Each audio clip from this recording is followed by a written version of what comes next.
لقد كان لكم في رسول الله أسوة حسنة لمن كان يرجو الله واليوم الآخر وذكر الله كثيرا.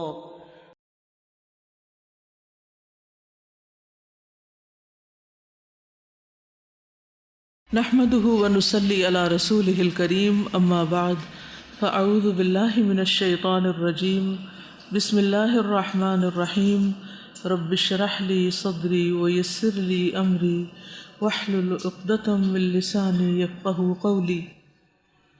آج ہم پڑھیں گے شکر کے بارے میں. ان النعمان بن بشیر قال قال النبي صلی اللہ علیہ وسلم على المنبر من لم يشكر القليل لم يشكر الكثير ومن لم يشكر الناس لم يشكر الله والتحدث بنعمة الله شكر وتركها كفر والجماعة رحمة والفرقة عذاب. مسند احمد. سیدنا نعمان بن بشیر رضی اللہ عنہ سے روایت ہے کہ نبی صلی اللہ علیہ وسلم نے منبر پر فرمایا جو تھوڑے پر شکر ادا نہیں کرتا وہ زیادہ پر بھی شکر ادا نہیں کر سکتا. جو لوگوں کا شکر گزار نہیں وہ اللہ تعالیٰ کا بھی شکر گزار نہیں. اور اللہ کی نعمتوں کا اظہار شکر ہے اور ان کو چھوڑ دینا ناشکری ہے. اور جماعت پر رحمت اور فرقہ بندی پر عذاب ہے. بہت ہی خوبصورت حکمت کی باتیں اس میں. سب سے پہلی بات تو یہ کہ نبی صلی اللہ علیہ وسلم نے یہ بات سب کو ایک طرح سے ایک جنرل پبلک سرمن میں فرمائی، منبر پر کھڑے ہو کر فرمائی. اس سے اس بات کی اہمیت کا اندازہ ہوتا ہے. اور وہ بات کیا تھی؟ من لم یشکر القلیل، جس نے تھوڑے پر شکر ادا نہیں کیا. جب تھوڑی چیز ملی تو کہا یہ کیا ہے، یہ تو کچھ بھی نہیں، اس پہ ناراض ہو گیا کہ مجھے تو اس سے زیادہ چاہیے تھا. لم یشکر الکثیر، تو اس کو پھر توفیق نہیں ہوگی کہ زیادہ پر شکر ادا کر سکے. کیونکہ لئن شکرتم لازیدنکم، اگر تھوڑی چیز پر شکر ادا کیا تو بڑی پر بھی ادا کرنے کی توفیق نصیب ہو جائے گی. تو اس لیے شکر ادا کرتے رہنا انسان کی ایک عادت بن جاتی ہے، ایک شخصیت کا حصہ بن جاتا ہے. اور پھر دوسری بات کیا ہے؟ جس نے لوگوں کا شکریہ ادا نہیں کیا اس نے اللہ کا شکریہ بھی ادا نہیں کیا. تو اللہ تعالیٰ ہم سے کیا چاہتے ہیں کہ ہم بندوں کے شکر گزار ہوں. پھر فرمایا التحدث بنعمت اللہ شکر، اللہ کی نعمتوں کا ذکر کرنا، ان کا چرچا کرنا، ان کو بیان کرنا، یہ بھی شکر کا حصہ ہے. جیسے سورۃ الضحیٰ آیت 11 میں آتا ہے وَأَمَّا بِنِعْمَةِ رَبِّكَ فَحَدِّثْ، اور لیکن اپنے رب کی نعمت پس اسے بیان کرو. یعنی اللہ تعالیٰ نے جو نعمتیں دی ہیں ان کا ذکر کرو. لیکن جس چیز کو چھپانے کا حکم ہے اس کو چھپانا شکر گزاری. ٹھیک ہے نا؟ کیونکہ بعض اوقات نعمتوں کے اظہار میں کیا چیزیں شامل ہو جاتی ہیں؟ ریاکاری. مثلا اللہ نے آپ کو توفیق دی رات کو نماز پڑھنے کی، تہجد پڑھنے کی. ٹھیک ہے، اب یہ ایک نعمت ہے اللہ کی، اللہ کی توفیق ہے، آپ اس پر شکر گزار بھی ہیں. اور اٹھ کے سویرے لوگوں میں چرچا کر دیتے ہیں، بیان کر دیتے ہیں. پھر کیا ہوتا ہے؟ لوگ بعض اوقات آپ کو بہت نیک سمجھنے لگتے ہیں، اور پھر کبھی آپ جب بھول جاتے ہیں کہ ہم بہت نیک ہو گئے، سرٹیفکیٹ مل گیا، تو پھر اگلے دن اٹھتے ہی نہیں. تو جہاں آپ سمجھیں کہ نعمت کا ذکر کرنے کے بعد یہ نعمت مجھ سے چلی جائے گی تو بہتر ہے پھر اس کا ذکر لوگوں کے سامنے نہ کریں، یا ایسے لوگوں کے سامنے نہ کریں جن کو آپ کی خوشی، آپ کی نعمت، آپ کی کوئی بھی چیز اچھی نہیں لگتی. ان کے سامنے ذکر نہ کریں، کیونکہ پھر وہ خوش نہیں ہوں گے، وہ ناراض ہوں گے. اور کیا وجہ ہوتی ہے؟ جب حسد کا ڈر ہو، ٹھیک ہے، یا شہرت کا ڈر ہو. یعنی شہرت، ریاکاری اور حسد یا تکبر میں مبتلا ہونے کا شائبہ ہو، تو ایسی صورت میں ذکر نہیں کرنا چاہیے. بعض اوقات ایسا بھی ہوتا ہے کہ آپ ایسے لوگوں میں ہوتے ہیں جن کو اللہ نے نہیں اتنا دیا اور آپ کو دیا ہے، تو آپ کو یہ معلوم ہو کہ ان کے بیچ میں اگر میں بہت قیمتی لباس پہنوں گی یا کوئی ایسی چیز تو وہ ہرٹ ہوں گی، تو ان کے سامنے بڑھا چڑھا کے نہ بیان کرے کہ 5,000 کا سوٹ ہے اور یہ 10,000 کا ہے اور یہ ایسا ہے اور ویسا ہے. ٹھیک ہے، بعض اوقات نظر لگ جاتی ہے. آپ دیکھیں کہ اگر ایسے حالات ہیں یا ایسا کوئی تجربہ ہے تو اس صورت میں بھی انسان پھر ذکر نہ کرے، لیکن دل ہی دل میں اللہ تعالیٰ کا شکر ادا کرتا رہے. ٹھیک ہے. اب طریقہ کیا ہوگا ذکر کرنے کا؟ نعمت کے ذکر کا طریقہ کیا ہوگا؟ مثلا کیونکہ حکم تو ہے نا، کبھی تو کرنا ہی ہے، یہ نہیں کہ ہمیشہ کسی بھی نعمت کا کوئی ذکر نہ کرو، کیونکہ آپ پھر اس میں نہ آ جائیں وَيَكْتُمُونَ مَا آتَاهُمُ اللَّهُ مِنْ فَضْلِهِ، کہ اللہ نے اپنے فضل سے انہیں جو عطا کیا ہے اس کو چھپاتے، اسے بخل کرتے. وَيَبْخَلُونَ، یعنی عمومی طور پر ہم لوگوں کا طرز عمل کیا ہوتا ہے؟ جب کسی سے ملاقات کرتے ہیں یا کسی سے بات کرتے ہیں تو کیا شیئر کرتے ہیں؟ اچھی خبریں کم ہی شیئر کرتے ہیں، عموماً تکلیفوں پر رونا ہی روتے رہتے ہیں.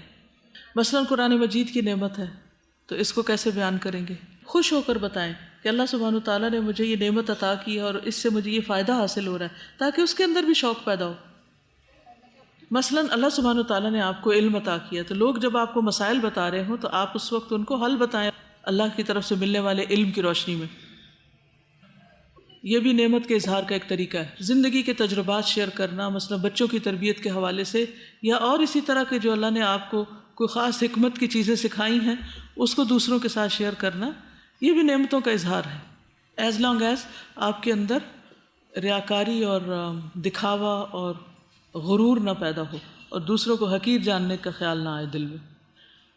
اور پھر یہ ہے کہ ہر چیز کے کہ میں نے بنائی، میں نے کی، یعنی سیلف سینٹرڈ، مجھے یہ پسند ہے، مجھے یہ پسند نہیں، مجھے اچھا لگتا ہے، مجھے وہ اچھا نہیں لگتا، یہ نہیں ہے نعمتوں کا اظہار. اس میں اللہ سبحانہ وتعالیٰ نے یہ چیز عطا کی، اللہ تعالیٰ نے مجھے یہ سجھایا، یعنی اس کا اظہار یہ کرتے رہیں کہ یہ سب اللہ کی طرف سے ہے. تو جب آپ اللہ کا نام لے کر نعمت کا اظہار کرتے تو وہ اظہار نقصان دہ نہیں ہوتا. پھر جیسے سورۃ کہف میں آتا ہے کہ نعمت کے ملنے پر جب اس شخص نے ماشاء اللہ نہیں کہا تو اس کا باغ جل گیا. تو نظر بھی کب لگتی جب ماشاء اللہ آپ نہیں کہتے. تو جب آپ نعمتوں کا اظہار کریں تو اس وقت بھی کیا کہیں؟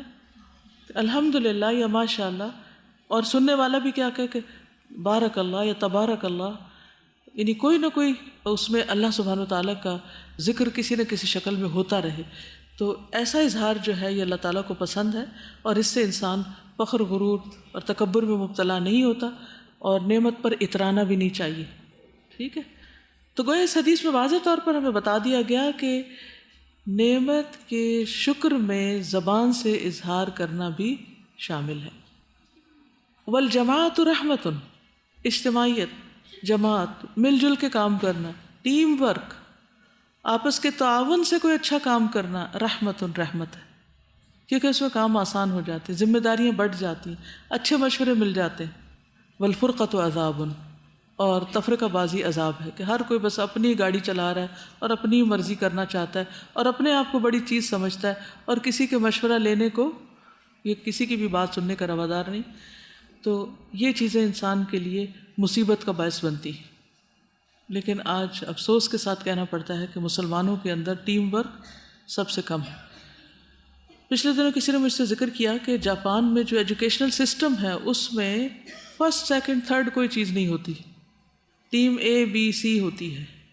یعنی کہ اس میں بھی مختلف لوگوں کو جو کام ملتے ہیں تو اس میں یہ بتایا جاتا ہے کہ ٹیم اے جو ہے اس کی پرفارمنس بہتر ہے ٹیم بی کی نسبت اور کس اعتبار سے بہتر ہے، تو وہ ایز اے ٹیم سکسیڈ کرتے ہیں. اچھا، اس کا فائدہ کیا ہوتا ہے؟ صرف ایک کے لیے باعث تقویت نہیں ہوتا، پوری ٹیم کے لیے ہوتا ہے، اور ان کے اندر اور زیادہ بانڈنگ ہو جاتی ہے، اور زیادہ قریب آ جاتے ہیں ایک دوسرے کے. اور اس سے پھر یہ ہوتا ہے کہ یہ جو نمبر 2 کم آ گئے یا 2 زیادہ آ گئے اور اس پر رونا دھونا اور ایک بدمزگی اور حسد اور رقابت. ویسے اگر آپ تھوڑا سا بھی غور کریں نا کہ کسی بھی نعمت کا ملنا جو ہے وہ اللہ سبحانہ وتعالیٰ کی طرف سے ایک بہت بڑی رحمت تو ہے، لیکن اس کے ساتھ ہی وہ امتحان بھی ہے. کیونکہ ادھر آپ کو نعمت ملی، ادھر آپ کی تعریف ہوئی، ادھر آپ کے حاسد پیدا ہو گئے، ادھر دوسرے لوگوں کو جلن ہونے لگی اور ان کا تعاون آپ سے ہٹ گیا کہ جی ہم نے اس کو تعاون دیا تھا، ہمیں تو نہیں تعریف ملی، اسی کو ملی ہے، لہٰذا ہم پیچھے ہٹ رہے ہیں. تو اس لیے الجماعت رحمت، مل جل کے کام کرنا اور اسلام کا نام بلند کرنا، دین کا نام روشن کرنا، یہ رحمت کا باعث ہوتا ہے. اور اس کے برعکس فرقہ واریت عذاب ہے، کیونکہ اس میں ہر ایک دوسرے کے ساتھ کھینچا تانی کر رہا ہے، لیگ پولنگ کر رہا ہے، وہ اس کو گرا رہا ہے، وہ اس کی غیبت کر رہا ہے، وہ اس کے پیچھے پڑا ہوا ہے، حاصل کچھ بھی نہیں. نیکسٹ حدیث ہے عن زیاد قال سمعت المغیرة رضی اللہ عنہ یقول ان كان النبی صلی اللہ علیہ وسلم لیقوم او لیصلی حتى ترم قدماه او ساقاه فیقال له فیقول افلا اکون عبدا شکورا. البخاری.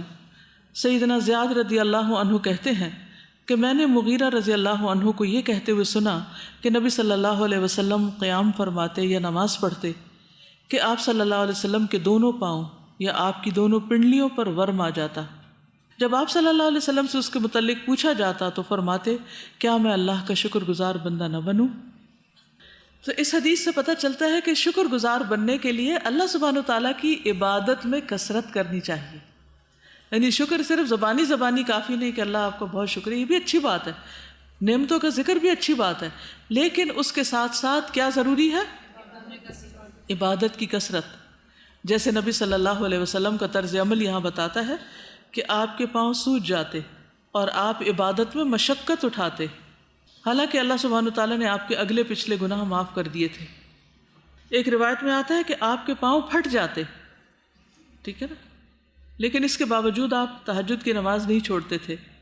قاضی ایاز کہتے ہیں شکر اس بات کا نام ہے کہ احسان کرنے والے کے احسان کو پہچانے اور اس کو لوگوں کو بتائے، یعنی لوگوں کے سامنے اس کا ذکر کرے، اچھے کام کا بدلہ دے، یعنی بندوں کے ساتھ بھی، اور جب اللہ تعالیٰ ہم پر نعمتیں کرے تو ہم بدلہ تو نہیں اللہ تعالیٰ کو دے سکتے، لیکن ہم عبادت میں کثرت کریں.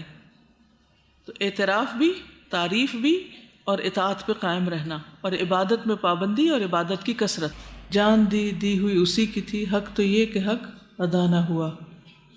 اسی کی دی ہوئی جان کو اگر اسی کے راستے میں ہم لگا رہے ہیں تو پھر کیا بڑا کمال ہے، کس چیز کا احسان ہے.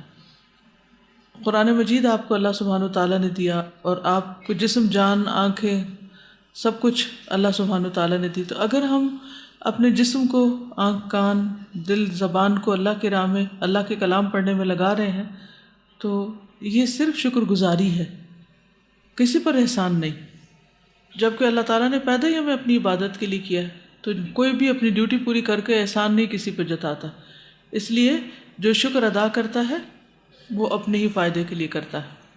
اور رسول اللہ صلی اللہ علیہ وسلم کو چونکہ یہ خوشخبری دے دی گئی تھی کہ آپ کے اگلے پچھلے سب گناہ معاف ہیں، تو اس کے باوجود وہ یہ سب کچھ کرتے.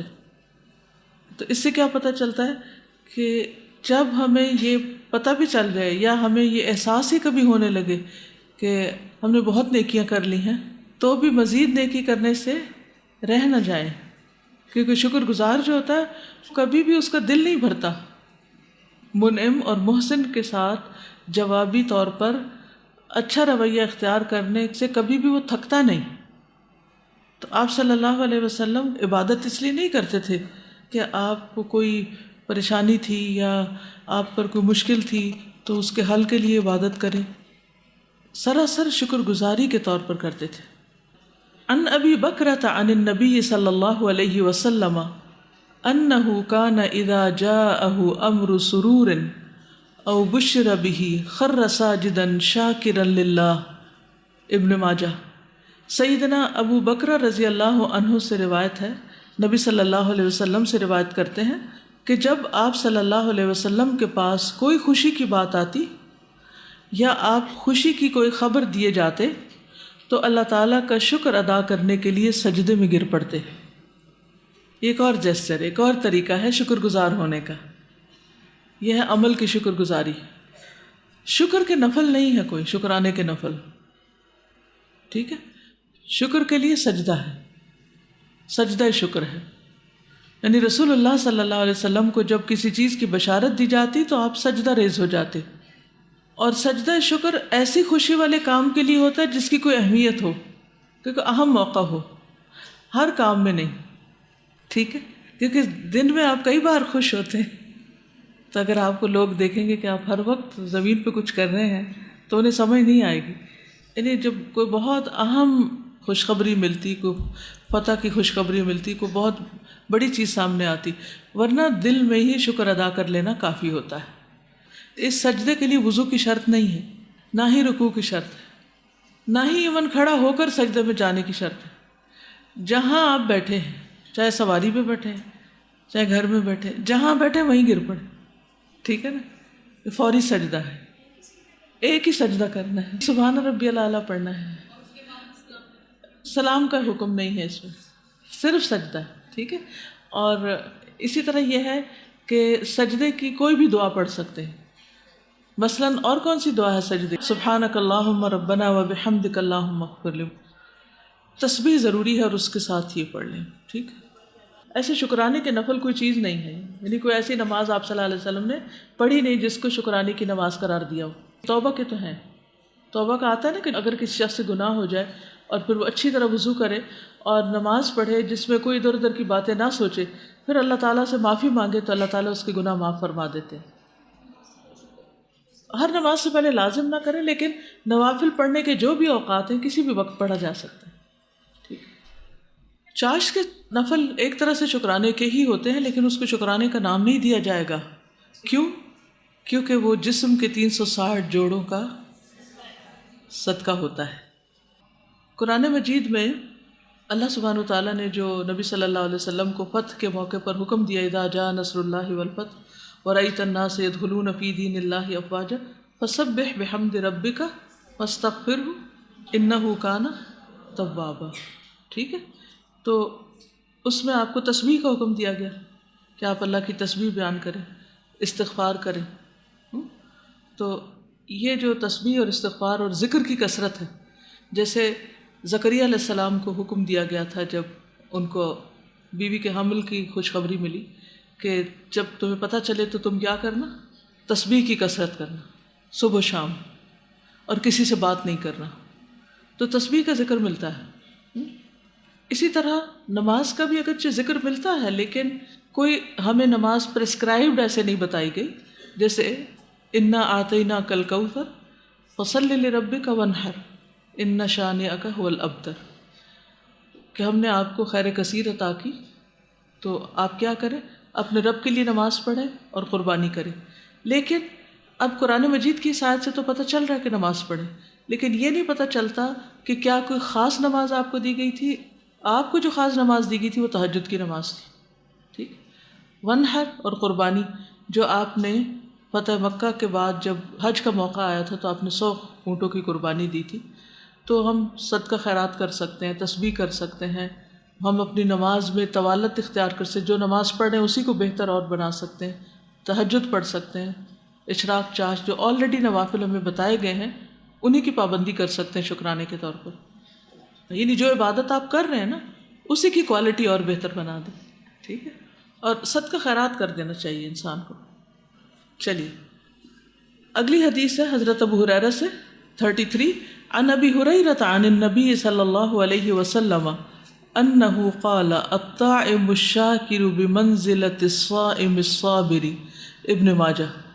سیدنا ابو ہریرہ رضی اللہ عنہ سے روایت ہے، نبی کریم صلی اللہ علیہ وسلم نے فرمایا، کھانا کھا کر شکر ادا کرنے والا صابر روزہ دار کا درجہ پا لیتا ہے۔ تو ایک طرف الطاعم الشاکر ہے اور دوسری طرف الصائم الصابر ہے، ٹھیک ہے؟ اور دونوں کے لیے اجر ہے۔ اب سوال یہ پیدا ہوتا ہے کہ روزہ رکھنا تو اتنا مشکل کام ہے، صبح سے رات تک آپ کچھ کھائے نہیں، کچھ پیے نہیں، اور ایک بے آرامی کی کیفیت بھی ہوتی ہے بھوک میں، تو اس کا اجر، اور وہ بھی صرف روزہ دار کا نہیں، الصائم الصابر، ایک ہوتا ہے بے صبرہ روزے دار اور ایک ہوتا ہے صبر والا روزے دار۔ تو بے صبرہ کون سا ہوتا ہے؟ ہائے روزہ لگ رہا ہے، کتنا وقت رہ گیا ہے، گھڑی کو بار بار دیکھے، تو یہ بے صبری کی علامت ہوتی ہے۔ اس کے برعکس روزہ رکھنے کے بعد بس معاملہ انسان اللہ کے حوالے کر دے اور کسی کو بتائے بھی نہیں کہ میں روزے سے ہوں، اور اس صبر اور پوری برداشت کے ساتھ روزہ مکمل کرے صرف اللہ سبحانہ وتعالیٰ کی خاطر۔ اور دوسری طرف جس نے روزہ نہیں رکھا وہ شکر گزار ہو کر کھائے اور شکر ادا کرے۔ یہ تو بہت آسان کام ہے، آسان ہے، بظاہر آسان لگتا ہے لیکن آسان نہیں ہے۔ وہ کیوں؟ نمبر 1 شکر ادا کرنا ہی بھول جاتے ہیں ہم، نمبر 2 پہلے شکوہ کر لیتے ہیں پھر شکر ادا کر لیتے ہیں، تو وہ شکوے میں بات چلی گئی۔ مثلاً کھانے کی میز پر کیا شکوے ہوتے ہیں؟ شوربہ پتلا ہے، یہ شوربہ بنایا ہی نہیں، مرچیں زیادہ ہیں، سبزی کیوں بن گئی ہے، روز دال بنتی ہے۔ نبی صلی اللہ علیہ وسلم کا طریقہ کیا تھا؟ اگر کھانا انہیں پسند نہیں آتا، یعنی قدرتی بات ہے، بعض وقت کھانا پسند نہیں آتا تو آپ کیا کرتے تھے؟ چھوڑ دیتے تھے اور خاموشی اختیار کر لیتے تھے، اس پر بولتے نہیں تھے، تبصرے نہیں کرتے تھے، کیونکہ کھانے کے بعد عام طور پر جب قوت ملتی ہے، طاقت ملتی ہے، نشاط ملتی ہے، ایکٹیو ہوتے ہیں آپ، تو پھر کیا ہوتا ہے؟ یا سستی چھا جاتی ہے، دونوں چیزیں ہوتی ہیں۔ اگر ایک حد کے اندر آپ نے رہ کے کھائی اور صحیح غذا کھائی ہو تو آپ نشیط ہوتے ہیں، ایکٹیو، اور اگر اس کے برعکس آپ نے کوئی ایسی چیز کھا لی ہو یا ضرورت سے زیادہ کھا لیا ہو تو پھر آپ لیزی اور کاہل ہو جاتے ہیں۔ اس صورت میں پھر آپ کے اوپر اللہ سبحانہ وتعالیٰ کی اطاعت اور اپنے فرائض کی جو ذمہ داری ہے اس کو ادا کرنا مشکل ہو جاتا ہے۔ مثلاً سارا دن آپ نے روزہ رکھا اور افطاری ایسی کی کہ تراویح کے وقت نیند آ گئی، تو کیا آپ شکر گزار ہیں اس کھانے پر؟ نہیں، عملی طور پر آپ شکر گزار نہیں ہیں، کیونکہ جو اللہ سبحانہ وتعالیٰ کی اطاعت نہیں کرتا وہ شکر گزار نہیں ہوتا۔ تو حقیقت یہ ہے کہ صبر کرنے والا بھی اپنے رب کے لیے صبر کرتا ہے اور شکر کرنے والا بھی اپنے رب کا شکر ادا کرتا ہے اور رب کی اطاعت کرتا ہے، تو دونوں کا درجہ پھر برابر ہو جاتا ہے۔ ملا علی قاری کہتے ہیں، ان کی شرح ہے ترمذی کی، تحفۃ الاحوذی اس کا نام ہے، وہ کہتے ہیں کہ سب سے کم درجے کا شکر کھاتے وقت بسم اللہ پڑھے اور جب کھا چکے تو الحمدللہ کہے، یہ منیمم ہے، سب سے کم شکر۔ اور کم درجے کا صبر یہ ہے کہ اپنے آپ کو ان چیزوں سے روکے رکھے جو روزے کو فاسد کرتی ہیں۔ مثلا روزے کو کیا چیز فاسد کرتی؟ جتنے بھی زبان کے گناہ ہیں، ٹھیک ہے نا، یا نظر کے گناہ یا کان کے، یعنی روزہ رکھ کے اللہ کی نافرمانی کے کام کرنا روزے کو فاسد کرتا ہے، یا پھر ٹیکنیکلی روزہ رکھ کے پھر بے صبرے ہو کے توڑ دینا، یہ بھی اسی میں آ جاتا ہے۔ پھر اس کے بعد اگلی حدیث ہے کہ کس طرح دل اور زبان سے شکر ادا کرنا۔ اب دیکھیے کہ شکر ادا کرنے کے طریقے بتائے جا رہے ہیں، تو اس میں کہیں بھی نوافل کا ذکر آپ کو نہیں ملے گا، سجدے کا ذکر ملا، جزاک اللہ کا ذکر ملا، پھر اس کے بعد زبان سے شکر کیسے ادا کیا جائے۔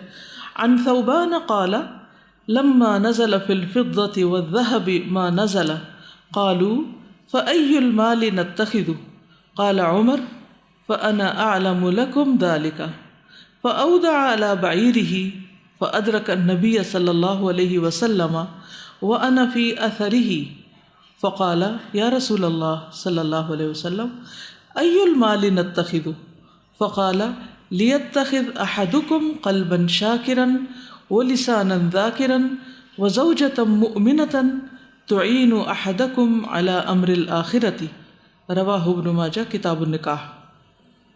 سیدنا ثوبان رضی اللہ عنہ فرماتے ہیں کہ جب سونے چاندی کے بارے میں قرآن میں نازل ہوا تو لوگوں نے کہا ہم کون سا مال رکھ سکتے ہیں؟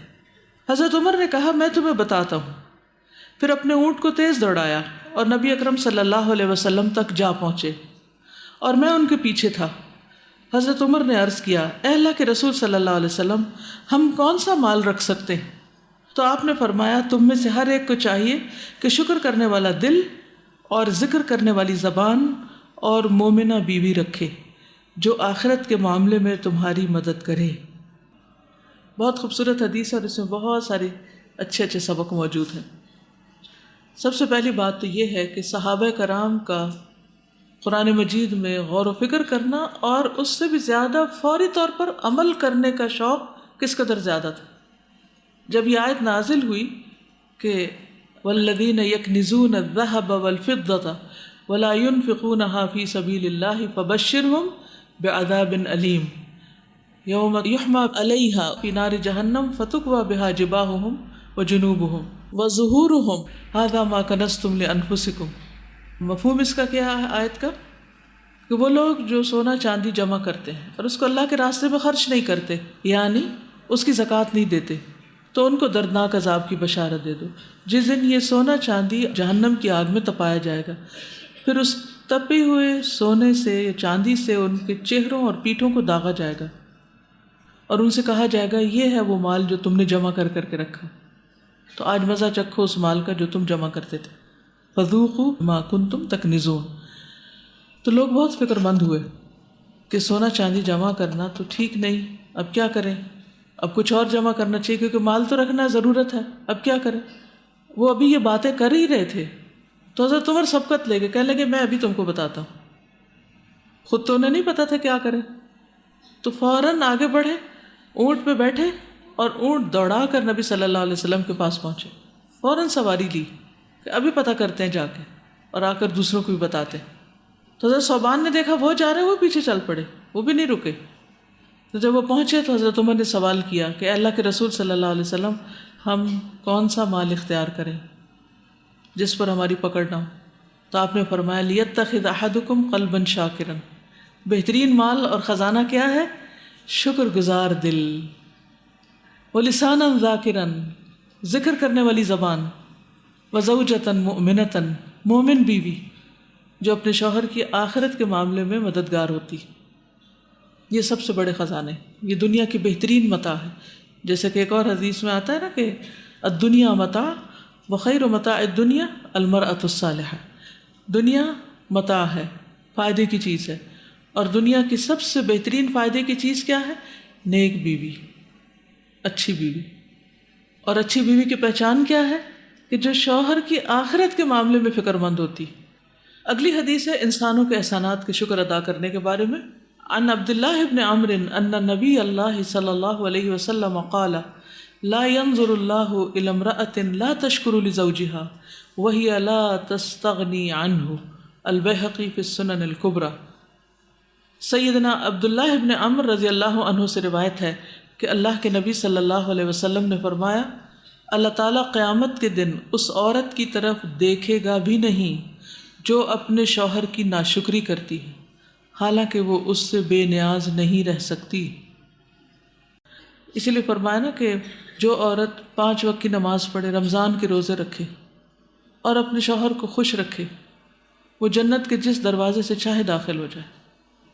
تو جہاں اللہ سبحانہ وتعالیٰ کے بعد والدین کی شکر گزاری ضروری ہے، انشکر لی ولوالدیک، تو اس حدیث سے پتہ چلتا ہے کہ انسانی رشتوں میں ایک عورت کے لیے شوہر کو خوش رکھنا اور اس کا شکر گزار رہنا بہت ضروری ہے، کیونکہ اس سے گھر کی فضا پہ بہت اثر پڑتا ہے. جو عورت ناشکری ہوگی وہ ہر وقت جلتی کڑتی رہے گی، شوہر کے خلاف بات کرے گی، چیخے گی، چلائے گی، شوہر کے ساتھ بدتمیزی سے پیش آئے گی. نتیجہ کیا ہوگا کہ وہ جو چھوٹے چھوٹے بچے معصوم ہیں وہ ڈر اور خوف کا شکار ہوں گے، وہ اپنے والد اور والدہ دونوں کے احترام کا جذبہ اندر سے کھو بیٹھیں گے، اور اس سے بہت ساری خرابیاں لازم ہوں گی، بہت سی خرابیاں آئیں. اس حدیث کی وضاحت اگلی حدیث کرتی ہے.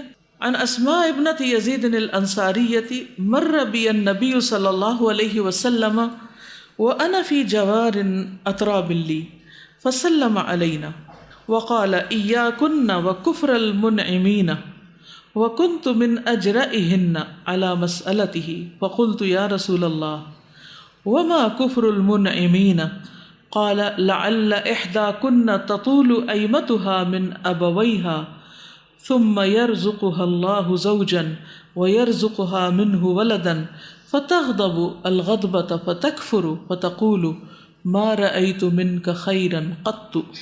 رواہ البخاری. سیدہ اسماء بنت یزید الانصاریہ رضی اللہ عنہا سے روایت ہے کہ میں اپنی سہیلیوں کے ساتھ تھی کہ نبی اکرم صلی اللہ علیہ وسلم میرے پاس سے گزرے تو آپ صلی اللہ علیہ وسلم نے ہمیں سلام کیا اور فرمایا سنو، نعمت دینے والوں کی احسان فراموشی سے بچنا. میں سوال کرنے میں ان سب سے تیز تھی. میں نے کہا اے اللہ کے رسول صلی اللہ علیہ وسلم، نعمت دینے والوں کی احسان فراموشی کیا ہے؟ آپ نے فرمایا ہو سکتا ہے تم میں سے کوئی خاتون ایک لمبا عرصہ اپنے والدین کے گھر گزارے، پھر اللہ تعالیٰ اس کو شوہر نصیب کرے اور اس سے اس کو اولاد عطا کرے، پھر کسی بات پر غصے میں آ کر وہ ناشکری کرے اور کہے کہ مجھے تجھ سے کبھی کوئی بھلائی ملی ہی نہیں. یہ ہے عورت کی ناشکری کہ سب کچھ ہونے کے باوجود کہے کہ مجھے تو کچھ بھی نہیں ملا. وآخر دعوانا ان الحمدللہ رب العالمین. سبحانک اللہم و بحمدک اشہد ان لا الہ الا انت استغفرک و اتوب الیک. والسلام علیکم ورحمۃ اللہ وبرکاتہ.